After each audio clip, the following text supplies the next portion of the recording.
Tipe-tipe karyawan di kantor memang berbeda.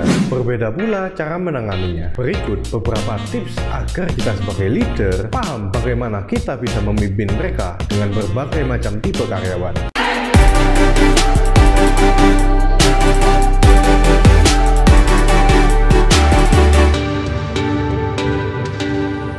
Ada berbagai macam tipe karyawan di kantor. Untuk memaksimalkan potensi mereka, berbeda pula cara memimpinnya. Manusia itu kompleks, dan karena itu pendekatan dengan cara yang sama untuk berbagai macam tipe karyawan tidak akan berhasil. Kamu mungkin perlu menyesuaikan gaya kepemimpinan kamu untuk memaksimalkan potensi berbagai jenis tipe-tipe karyawan di kantor. Nah, berikut beberapa tips agar kita bisa menyesuaikan gaya kepemimpinan kita untuk beda orang-orang. Oke, yang pertama adalah si merasa paling istimewa. Karyawan yang memiliki pola pikir semua tergantung saya, mereka merasa bahwa mereka pantas untuk mendapatkan segala sesuatu lebih. Nah, lebihnya itu bisa lebih banyak uang, lebih banyak rasa hormat, tetapi sayangnya mereka seringkali tidak berharap memberikan apapun untuk mendapatkan hal-hal ini sebagai balasannya. Nah, bagaimana cara membimbing mereka? Kamu perlu menjelaskan kepada mereka apa yang kamu harapkan dari mereka dalam peran mereka.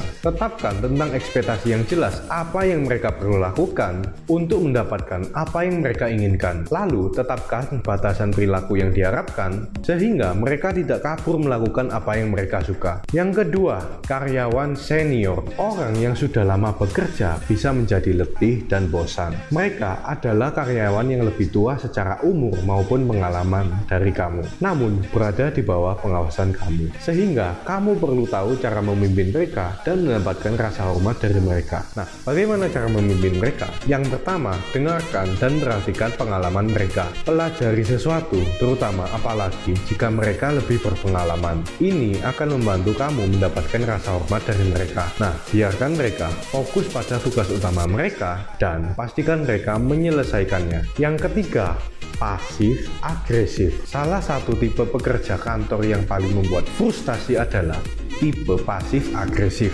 Nah, berurusan dengan karyawan yang satu ini tidaklah mudah ya. Nah, pada dasarnya mereka tidak ingin kamu mengganggu mereka. Jadi, mereka secara pasif menolak upaya kamu untuk terlibat dengan mereka. Nah, cara memimpin karyawan dengan tipe seperti ini adalah tetap tenang, calm down ya. Karyawan pasif agresif bisa membuat kamu menjadi frustasi. Nah, kejeniusan dari pasif agresif ini adalah mereka memiliki penyangkalan yang masuk akal. Jika tidak menanggapi kamu, mereka mungkin mengatakan bahwa mereka sedang sibuk. Nah, sulit juga ya untuk mengetahui mereka itu benar-benar sibuk atau tidak. Nah, oleh karena itu kamu tetap harus tenang. Kalau enggak, malah kamu sendiri yang frustasi. Nah, kamu perlu tetap positif dan semangat saat berhadapan dengan orang yang pasif agresif ini ya. Yang keempat, high achiever. High achiever adalah mungkin salah satu dari beberapa tipe-tipe karyawan yang menjadi idaman. Mereka bisa menjadi karyawan teladan yang bisa memajukan perusahaan karena mereka melakukan pekerjaan dengan baik dan peduli dengan apa yang mereka kerjakan. Namun memimpin orang-orang seperti ini tidak semudah itu juga ya. Mereka ingin selalu ditantang dengan tugas-tugas baru dan yang lebih menarik. Nah, mungkin mereka bahkan mungkin menginginkan pekerjaan yang kamu kerjakan, tetapi saat mereka bersama dengan kamu dapat mengharapkan mereka untuk melakukan pekerjaan yang hebat dan terus lebih maju. Nah, bagaimana cara memimpin mereka? Nah, cara yang kamu bisa lakukan adalah memberi kesempatan mereka untuk memimpin inisiatif atau sebuah proyek. Lalu kamu juga bisa memberi mereka otonomi sebanyak yang kamu bisa. Karyawan high achiever akan cepat muak dengan manajemen mikro karena mereka tahu bahwa mereka mampu. Dan yang kelima adalah introvert. Para introvert akan bisa menjadi aset yang hebat bagi perusahaan dan bekerja dengan sangat baik. Tetapi para introvert ini seringkali diabaikan karena tidak tampil dan tidak beropini. Ini bisa membuat mereka tampak tidak peduli.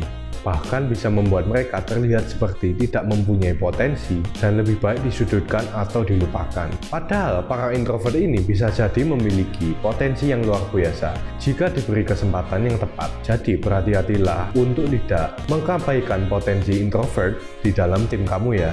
Nah, cara memimpin yang tepat bagi para introvert adalah cara spesifik tanyakan pada tim kamu apa pendapat mereka tentang si introvert ini. Lalu terlibatlah dalam percakapan pribadi si introvert ini untuk menilai tujuan dan aspirasi mereka. Jadi itulah beberapa tips yang bisa kamu lakukan untuk menghadapi beberapa tipe-tipe karyawan itu. Oke, semoga tips yang aku berikan bisa membantu kamu ya sebagai leader. Kita berjumpa lagi di Total Tips berikutnya. Apa kabar? Sukses!